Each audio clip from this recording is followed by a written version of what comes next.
Lahore central jail میں مولانا مودودی مغرب کی نماز کی امامت کر رہے تھے کہ اچانک باہر کا دروازہ کھٹ سے کھلا اور 14-15 فوجی اندر داخل ہوئے۔ جب نماز ختم ہوئی تو مارشل لا کورٹ کے صدر نے پوچھا، مولانا مودودی کون ہے؟ مولانا نے کہا، میں ابو الاعلیٰ مودودی ہوں۔ تو اس نے کہا، آپ کو قادیانی مسئلہ کتاب لکھنے پر موت کی سزا دی جاتی ہے، اس کے خلاف کوئی اپیل نہیں ہو سکتی۔ ہاں، آپ گورنر جنرل سے رحم کی اپیل کر سکتے ہیں۔ مولانا نے بلا توقع فرمایا، مجھے کسی سے کوئی رحم کی اپیل نہیں کرنی ہے۔ زندگی اور موت کا فیصلہ زمین پر نہیں، آسمان پر ہوتے ہیں۔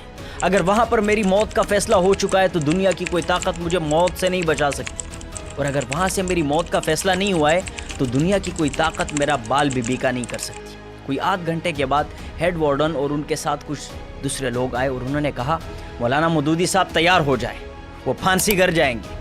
اس پر مولانا مودودی صاحب نے اطمینان سے اپنا لباس تبدیل کیا، سر پر اپنی ٹوپی پہنی، چپلی اتار کر سیاہ گرگابی جوتا پہنا اور اپنا قرآن مجید لے کر نہایت اطمینان سے پھانسی گر روانہ ہو گئے۔ اب مولانا امین احسن اصلاحی صاحب مولانا مودودی صاحب کی قمیض، پاجامہ اور ٹوپی کبھی سینے سے لگاتے اور کبھی آنکھوں پر رکھتی اور بے تحاشا روتے ہوئے کہتے جاتے کہ مجھے یہ تو معلوم تھا کہ مولانا مودودی صاحب بہت بڑے آدمی ہیں، لیکن مجھے یہ معلوم نہیں تھا کہ خدا کے ہاں مودودی صاحب کا اتنا بڑا مرتبہ اور مقام ہے۔ اگلے دن وارڈن مولانا مودودی کے دوستوں کے پاس آئے اور کہا، مولانا مودودی صاحب تو عجیب آدمی ہے، معلوم ہوتا ہے ان کو اس بات کا اندازہ ہی نہیں ہے کہ ان کے ساتھ کیا ہونے والا ہے۔ وہ پھانسی گھر گئے، وہاں کا لباس پہنا، جنگلے سے باہر پانی کے گھڑے سے وضو کیا اور عشاء کی نماز پڑھی اور ٹاٹ پر لیٹ کر تھوڑی دیر بعد خراٹے مارنے لگے۔ حالانکہ ان کے آس پاس پھانسی گھر کے دوسرے قیدی چیخو پکار میں مصروف تھے۔ مولانا مودودی صاحب کو پھانسی کی سزا کا اعلان ہوتے ہی ملک بھر میں ہی نہیں بلکہ دنیا بھر میں احتجاج شروع ہو گئے۔ انڈونیشیا کی اسلامی پارٹی کے وزیر اعظم ڈاکٹر ناصر صاحب نے حکومت پاکستان سے کہا کہ پاکستان کو مودودی صاحب کی ضرورت اگر نہیں ہے تو دنیا بھر کے مسلمانوں کو ان کی ضرورت ہے، پاکستان ان کو انڈونیشیا بھجوا دے۔ سعودی عرب نے اس سزا کے خلاف شدید احتجاج کیا۔ بہت سے دوسرے ممالک کے مسلمانوں نے بھی اور پاکستان میں بھی تو ہر جگہ سے احتجاج ہوا۔ اس احتجاج کا یہ نتیجہ ہوا کہ تیسرے ہی روز حکومت پاکستان نے اعلان کر دیا کہ مولانا مودودی صاحب اور مولانا عبدالستار خان نیازی صاحب کی سزائے موت عمر قید میں تبدیل کر دی گئی ہے۔ اس لیے مولانا مودودی صاحب کو پھانسی گھر سے جیل کے بی کلاس وارڈ میں منتقل کر دیا گیا۔ سید ابو الاعلیٰ مودودی صاحب کی عمر قید 14 سال قید بامشقت کی تھی۔ جماعت اسلامی نے مولانا مودودی صاحب کی سزا کو کالعدم کرانے کے سلسلے میں لاہور ہائی کورٹ میں میاں منظور قادر ایڈوکیٹ کے ذریعے سے پٹیشن دائر کر دی اور ہائی کورٹ نے پٹیشن منظور کرتے ہوئے سید ابو الاعلیٰ مودودی صاحب کو رہا کرنے کا حکم دے دیا، اور یوں مولانا مودودی صاحب 28 مئی 1955 کو ڈسٹرکٹ جیل ملتان سے رہا ہو کر گھر آ گئے۔ سید ابو الاعلیٰ مودودی 1903 میں اورنگ آباد دکن میں پیدا ہوئے۔ آبائی تعلق سادات کے ایک ایسے خاندان سے تھا جو ابتدا میں افغانستان کے علاقے ہرات کے قریب چشت کے معروف مقام پر آ کر آباد ہوا تھا۔ اس خاندان کے ایک مشہور بزرگ خواجہ قطب الدین مودود چشتی تھے، جو خواجہ معین الدین چشتی اجمیری کے شیخ الشیوخ تھے۔ سید مودودی کا خاندان خواجہ مودود چشتی کے نامی سے منسوب ہو کر ہی مودودی کہلاتا ہے۔ مودودی صاحب نے جس گھرانے میں آنکھ کھولی وہ ایک مکمل مذہبی گھرانہ تھا۔ ان کے والد محترم اور والدہ ماجدہ دونوں کی زندگی مذہبی رنگ میں رنگی ہوئی تھی۔ سید مودودی کی تربیت ان کے والد نے خاص توجہ سے کی۔ وہ انہیں مذہبی تعلیم خود دیتے تھے۔ اردو، فارسی اور عربی کے ساتھ ساتھ فقہ اور حدیث کی تعلیم بھی ماہر اساتذہ کے زیر نگرانی گھر پر دی جانے لگی۔ ابتدائی دور کے پورے 11 برس انہوں نے اپنے بیٹے کو براہ راست اپنی نگرانی میں رکھا اور کسی مکتب یا مدرسے میں بھیجنا گوارا نہ کیا، بلکہ ان کی تعلیم کا گھر پر قابل اساتذہ رکھ کر انتظام کیا۔ 1914 میں سید صاحب کے والد محترم کی مالی مشکلات بڑھ گئی تھی۔ وکالت سے اجتناب کے باعث گھر کے مالی حالات کی وجہ سے وہ اورنگ آباد چھوڑ کر حیدرآباد تشریف لے گئے اور سید صاحب کو مولوی عالم کی جماعت میں داخل کرا دیا۔ اس زمانے میں دارالعلوم کے صدر مولانا حمید الدین فراہی تھے، جو مولانا امین احسن اصلاحی کے بھی استاد تھے۔ سید صاحب کے والد نے انہیں دارالعلوم میں داخل کرا کر خود بھوپال تشریف لے گئے اور سید صاحب دارالعلوم میں زیر تعلیم رہے، لیکن تعلیم کا یہ سلسلہ 6 ماہ سے زیادہ عرصے تک جاری نہ رہ سکا۔ ایک روز بھوپال سے اطلاع آئی کہ سید صاحب کے والد محترم پر فالج کا سخت حملہ ہو گیا ہے۔ اب یہاں سید صاحب کے مدرسے کی رواجی تعلیم ختم ہو گئی اور اس کے بعد 1.5-2 سال کے تلخ تجربات نے سبق سکھایا کہ دنیا میں عزت کے ساتھ زندگی بسر کرنے کے لیے اپنے پاؤں پر کھڑا ہونا لازمی ہے۔ والد محترم کے انتقال کے بعد سید مودودی رحمۃ اللہ علیہ کو معاش کی فکر ستانے لگی۔ والد کے انتقال کے بعد اس چھوٹی سی عمر میں پہلی بار سید مودودی کو بھی احساس ہوا کہ دنیا میں عزت کے ساتھ زندگی بسر کرنے کے لیے اپنے پاؤں پر کھڑا ہونا ضروری ہے۔ اللہ تعالیٰ نے انہیں لکھنے کی زبردست قابلیت دی تھی۔ انہوں نے ارادہ کر لیا تھا کہ قلم کے ذریعے ہی اپنے خیالات کو لوگوں تک پہنچائیں گے اور اسی کو ذریعہ معاش بھی بنائیں گے۔ اس طرح ایک تو مسلمانوں کی بھلائی اور اسلام کی خدمت کا کام ہوگا اور دوسرا معاش کا وسیلہ بھی بن جائے گا۔ اس لیے ایک صحافی کی حیثیت سے انہوں نے اپنے کیریئر کا آغاز کیا اور پھر متعدد اخبارات میں ایڈیٹر کی حیثیت سے کام کیا، جن میں اخبار مدینہ، بجنور یوپی، تاج اور جمعیت علماء ہند کا روزنامہ الجمیہ دہلی خصوصی طور پر شامل ہے۔ ایک بار مولانا محمد علی جوہر نے بھی سید مودودی صاحب کو اپنے اخبار ہمدرد میں کام کرنے کی دعوت دی تھی، مگر جمعیت علماء ہند الجمیہ والوں کے ساتھ آپ کے پرانے تعلقات تھے، اس لیے آپ مولانا محمد علی جوہر کی پیشکش کو قبول نہ کر سکے۔ اگرچہ سیاسی اختلافات کی بنا پر انہیں بعد میں روزنامہ الجمیہ کو بھی چھوڑنا پڑا، کیونکہ جب جمعیت علماء ہند کانگریس میں شامل ہوئی تو سید مودودی صاحب نے احتجاجاً الجمیت چھوڑ دیا، کیونکہ وہ کانگریس کو مسلمانوں کے مفادات کے خلاف سمجھتے تھے۔ جس زمانے میں سید مودودی رحمۃ اللہ علیہ الجمیہ کے ایڈیٹر تھے، ایک شخص سوامی شردانند نے شدی کی تحریک شروع کی، جس کا مقصد یہ تھا کہ مسلمانوں کو ہندو بنا لیا جائے زبردستی۔ اس تحریک کی بنیاد نفرت، دشمنی اور تعصب پر تھی، اور اس نے اپنی کتاب میں حضور صلی اللہ علیہ وسلم کی توہین کی تھی، جسے کوئی مسلمان برداشت نہیں کر سکتا تھا۔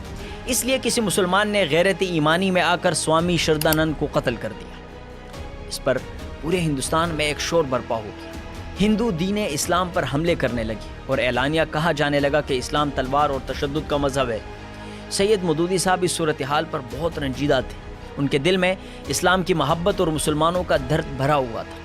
اسلام کی خدمت کرنے کے لیے ان کے دل میں بہت اضطراب تھا۔ انہی دنوں مولانا محمد علی جوہر نے دہلی کی جامع مسجد میں تقریر کی، جس میں بڑی دردمندی کے ساتھ انہوں نے اس ضرورت کا اظہار کیا کہ کاش کوئی شخص اسلام کے مسئلے جہاد کی پوری وضاحت کرے، تاکہ اسلام کے خلاف جو غلط فہمیاں آج پھیلائی جا رہی ہے وہ ختم ہو جائے۔ اس پر سید مودودی صاحب کو خیال آیا کہ کیوں نہ میں ہی یہ کام کروں۔ اس لیے مودودی صاحب نے صرف 24 سال کی عمر میں الجہاد فی الاسلام کے نام سے ایک شاندار کتاب لکھی۔ اس چھوٹی سی عمر میں ایسی معرکۃ الآراء کتاب آپ کا ایک حیرت انگیز اور عظیم الشان کارنامہ تھا، جس پر ہر طرف سے آپ کو داد ملی۔ اس کتاب کے بارے میں علامہ اقبال رحمۃ اللہ علیہ نے فرمایا تھا، اسلام کے نظریہ جہاد اور اس کے قانون صلح اور جنگ پر یہ ایک بہترین تصنیف ہے، اور میں ہر ذی علم آدمی کو مشورہ دیتا ہوں کہ وہ اس کا مطالعہ کرے۔ حیدرآباد میں قیام کے زمانے میں سید مودودی صاحب نے مختلف کتابیں لکھی، اس کے ساتھ ہی وہ ہندوستان کے سیاسی حالات اور مسلمانوں کی حالت کا بھی گہرا مطالعہ کرتے رہے۔